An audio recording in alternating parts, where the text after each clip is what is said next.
So now come to question number 7, phase 1, exercise 1, circle chapter. We will continue.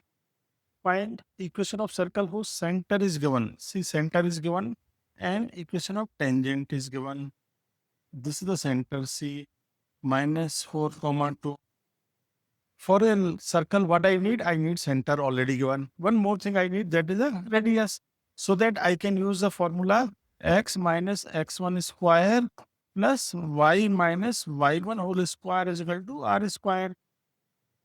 So what is the radius? I will find distance of this line from this point. CP will be the radius.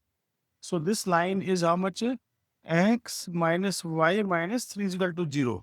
So from this C, I will find perpendicular distance of the line. So replace x and y with this coordinate.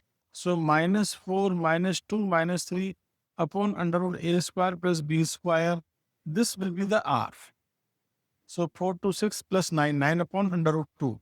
So this is equal to 9 upon under root 2. So answer will be x plus 4 square, x1 is minus 4, plus y minus 2 whole square is equal to r square, 81 upon 2. So this will be the answer. Thank you.